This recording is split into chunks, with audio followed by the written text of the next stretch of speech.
Hello everyone, welcome back to organise learning channel. अगर आप मेरे चैनल पर नए हैं तो चैनल को सब्सक्राइब करें, वीडियो को एंड तक ज़रूर देखें और अगर आपको वीडियो अच्छी लगे तो वीडियो को लाइक शेयर कमेंट करें।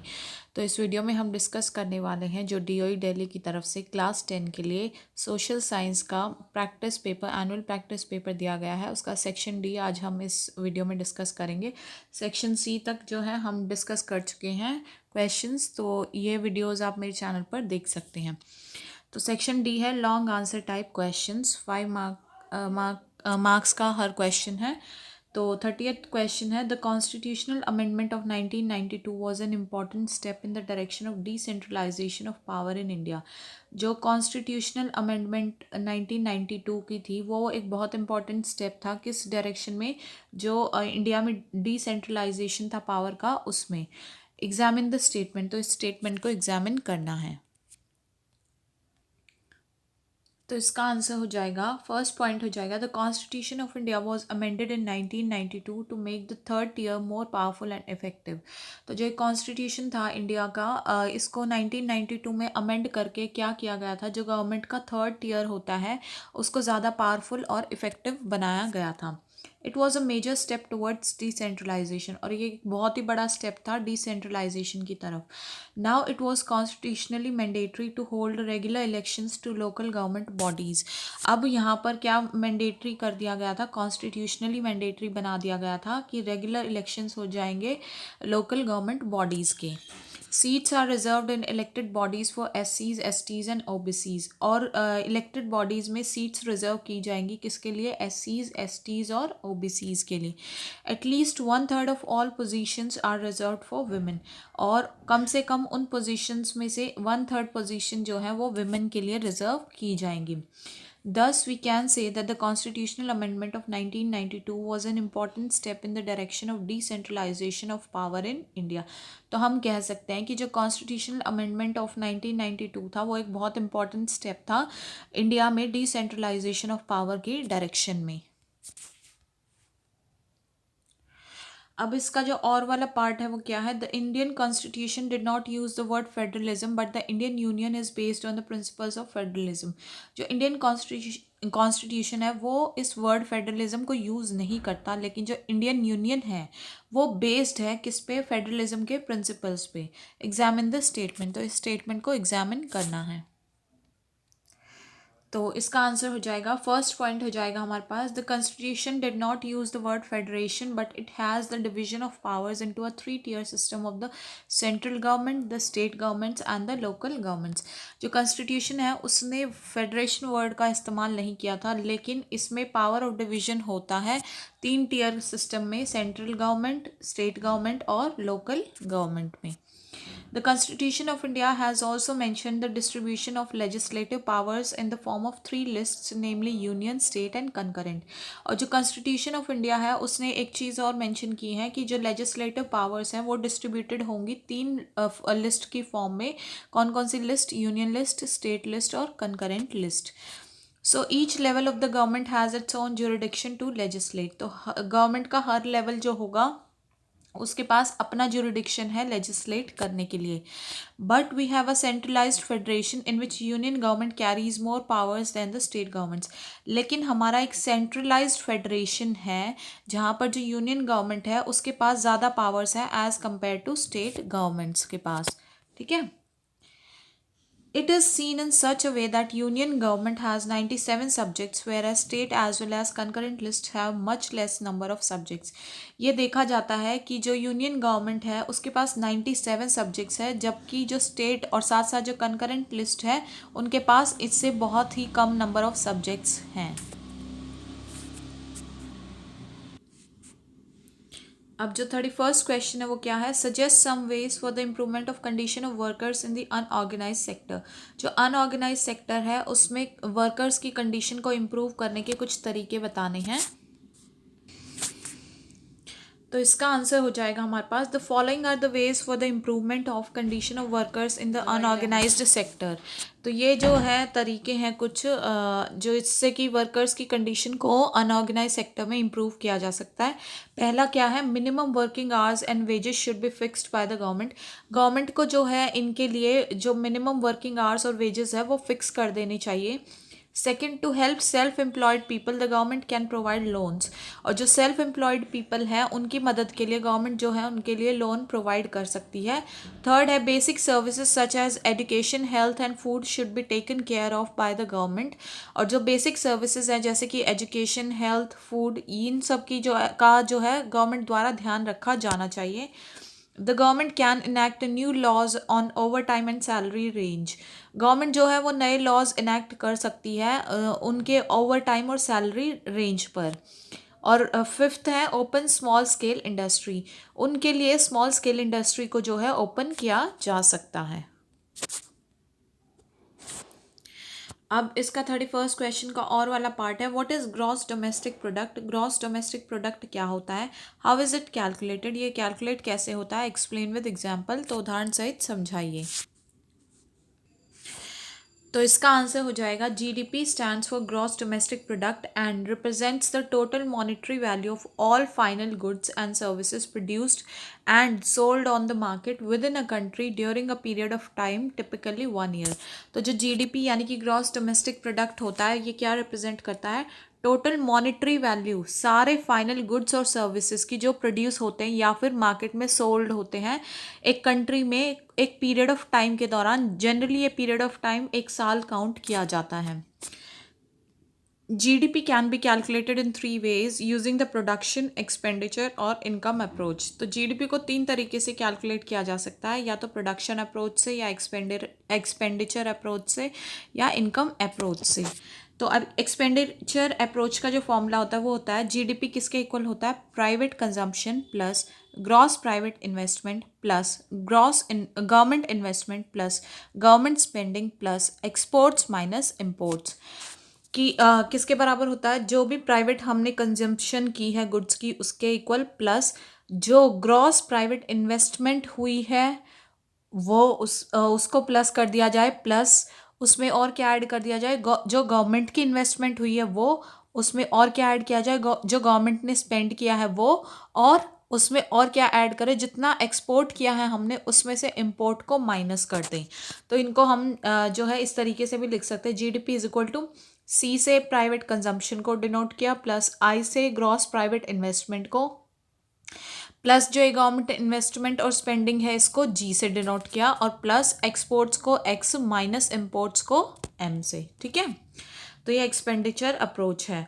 अब जो ये प्रोडक्शन अप्रोच होती है इसमें क्या किया जाता है, sum of the value added यानी कि total sales minus the value of intermediate inputs at each stage of production. जो प्रोडक्शन अप्रोच होती है उसमें क्या किया जाता है, सम किया जाता है किसका, वैल्यू एडेड यानी कि किसका, जो टोटल सेल्स हुई वो माइनस, उसमें से क्या माइनस कर दे, वैल्यू ऑफ इंटरमीडिएट इनपुट्स, जो इंटरमीडिएट इनपुट्स हैं उनकी वैल्यू को। हर स्टेज जो होती है प्रोडक्शन की उस पे ये चीज़ कैलकुलेट की जाती है प्रोडक्शन अप्रोच में। ठीक है, सेकंड होती है एक्सपेंडिचर अप्रोच। एक्सपेंडिचर अप्रोच में क्या किया जाता है, sum of purchases made by final users, कि कितना जो फाइनल यूजर्स जो हैं उन्होंने कितनी परचेज की, उन सब का सम जो है वो एक्सपेंडिचर अप्रोच होता है। ठीक है, और लास्ट इनकम अप्रोच में क्या है, sum of the incomes generated by production subjects, सारी इनकम्स का सम जो कि प्रोडक्शन सब्जेक्ट्स द्वारा जनरेट की गई है।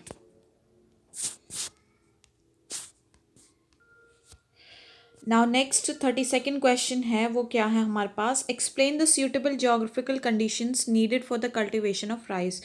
राइस की कल्टीवेशन के लिए जो सूटेबल जोग्राफिकल कंडीशंस की ज़रूरत होती है वो एक्सप्लेन करनी है। तो इसका आंसर हो जाएगा, the suitable geographical conditions needed for the cultivation of rice are, पहला है, it is a kharif crop that requires a high temperature about 25 degree Celsius. तो राइस एक खरीफ क्रॉप होती है जिसको एक हाई टेम्परेचर की ज़रूरत होती है, जनरली 25 डिग्री सेल्सियस से ज़्यादा। High humidity with annual rainfall above 100 centimetre, इसके साथ साथ इसको हाई ह्यूमिडिटी की ज़रूरत होती है और इतनी कि एनुअल रेनफॉल जो है 100 सेंटीमीटर से ज़्यादा होनी चाहिए। In the areas of less rainfall it grows with the help of irrigation, और अगर किसी एरिया में रेनफॉल कम है तो यहाँ पर सिंचाई की मदद से जो है ये ग्रो किया जाता है। It is grown in the plains of north and north eastern India, coastal areas and the deltaic regions, और ये ज़्यादातर कहाँ पर ग्रो किया जाता है, जो नॉर्थ के प्लेन्स है, नॉर्थ ईस्टर्न इंडिया है, जो कोस्टल एरियाज है और जो डेल्टाइक रीजन्स है वहाँ पर. Development of a dense network of canal irrigation and tube wells has made it possible to grow rice in areas of less rainfall such as Punjab and Haryana. और एक dense network, canal irrigation का एक dense network की development ने और tube wells की development ने इसके लिए पॉसिबल कर दिया है कि राइस को उन एरियाज़ में भी ग्रो कर सकते हैं जहाँ रेनफॉल कम है, जैसे कि पंजाब और हरियाणा. अब इसका और वाला पार्ट है हमारे पास, explain the suitable geographical conditions needed for the cultivation of tea. Tea की कल्टीवेशन के लिए जो सूटेबल जोग्राफिकल कंडीशंस ज़रूरी है उनको एक्सप्लेन करना है. तो इसका आंसर हो जाएगा the suitable geographical conditions needed for the cultivation of tea are. First है the tea plant grows in tropical and subtropical regions which have deep fertile and well drained soil rich in humus and organic matter. जो tea plant है वो grow करता है कहाँ पर, tropical और सब ट्रॉपिकल रीजन्स में, जहाँ पर क्या होता है, बहुत ज़्यादा फर्टाइल और वेल ड्रेन्ड सॉइल होती है, जो ह्यूमस जिसमें बहुत होता है और ऑर्गेनिक मैटर भी बहुत ज़्यादा होता है. सेकेंड है T bushes require warm and moist Frost free climate all through the year. जो टी की बुशेज होती हैं उनको थोड़ा सा वार्म और मॉइस्ट जो है फ्रॉस्ट फ्री क्लाइमेट चाहिए होता है सारा साल. Tea bushes require frequent showers throughout the year to ensure continuous growth of tender leaves. Tea bushes में जो है फ्रीक्वेंट शावर्स की ज़रूरत पड़ती है पूरा साल, जिससे कि जो है कॉन्टीन्यूस ग्रोथ हो सके टेंडर लीव्स की. अब 33rd क्वेश्चन क्या है हमारे पास, the sense of collective belongingness develops in Indian people during the freedom struggle of India. जो कलेक्टिव बिलोंगिंगनेस यानी कि सामूहिक अपनेपन का जो भाव होता है वो इंडियन लोगों में डेवलप होता है इंडिया के फ्रीडम स्ट्रगल के दौरान. Evaluate the statement. तो इस स्टेटमेंट को इवेल्युएट करना है. तो इसका आंसर हो जाएगा sense of collective belonging was developed during the freedom movement. पहला है it came partly through the experience of United struggles. ज़्यादा तो ये मतलब कुछ पार्ट तो इसका किस वजह से आया, जो यूनाइटेड स्ट्रगल्स चल रहे थे उनके एक्सपीरियंस के थ्रू आया. Second, variety of cultural process through which rationalism captured people's imagination. और बहुत सारे कल्चरल प्रोसेस की चल रहे थे, उनकी वैरायटी थी, जिसकी वजह से जो रैशनलिज्म है उसने लोगों की इमेजिनेशन को कैप्चर कर लिया. History and fiction, folklore and songs, popular prints and symbols all played a part in the making of nationalism. फिर जो हिस्ट्री और फिक्शन था, फोकलोर था, सॉन्ग्स था, पॉपुलर प्रिंट्स थे, सिम्बल्स थे, इन सब ने बहुत इंपॉर्टेंट पार्ट प्ले किया नेशनलिज्म की भावना को जगाने में. The identity of the nation was symbolised in a figure image Bharat Mata. और जो नेशन की आइडेंटिटी थी वो एक फिगर में सिम्बोलाइज की गई, और कौन सी, भारत माता. वंदे मातरम वॉज वाइडली संग ड्यूरिंग द स्वदेश मूवमेंट इन बंगाल. और वंदे मातरम बहुत ज़ोरों शोरों से गाया गया स्वदेश मूवमेंट जो चल रही थी बंगाल में उसके दौरान. अब इसका जो और वाला पार्ट है वो है plantation workers had their own understanding of Mahatma Gandhi's ideas in the notion of Swaraj. Plantation workers थे, उनकी अपनी खुद की अंडरस्टैंडिंग थी महात्मा गांधी के आइडियाज़ को लेकर और स्वराज के नोशन को लेकर. Evaluate the statement. तो इस स्टेटमेंट को इवैल्यूएट करना है. तो इसका आंसर हो जाएगा for plantation workers in Assam freedom meant the right to move freely in and out of the confined space in which they were enclosed and it meant retaining a link with the village from which they had come. जो असम के plantation workers की अगर बात की जाए, उनकी freedom की बात की जाए, तो उनका इसका मतलब था कि उनको राइट था कि वो फ्रीली मूव कर सके इन और आउट, जो भी उनका कन्फाइंड स्पेस था उससे बाहर भी जा सके आराम ईजिली और अंदर भी आ सके जिसमें वो एनक्लोज्ड थे. और इसका ज़्यादातर मतलब ये था कि वो जिस विलेज से वो आए थे उसके साथ उनका लिंक जो है वो बना रहे, वहाँ उनका आना जाना बना रहे. सेकेंड पॉइंट है under the inland immigration act of 1859 plantation workers were not permitted to leave the tea gardens without permission and in fact they were rarely given such permission. अब जो इनलैंड इमिग्रेशन एक्ट 1859 का था, यहाँ पे जो plantation workers थे उनको permit नहीं किया गया था कि वो टी गार्डन्स को छोड़कर बिना परमिशन के छोड़कर जाएं, और इनफैक्ट उनको ऐसी परमिशन अगर दी भी जाती थी तो बहुत ही कम दी जाती थी. When they heard of the non-cooperation movement, thousands of workers defied the authorities, left the plantations and headed home.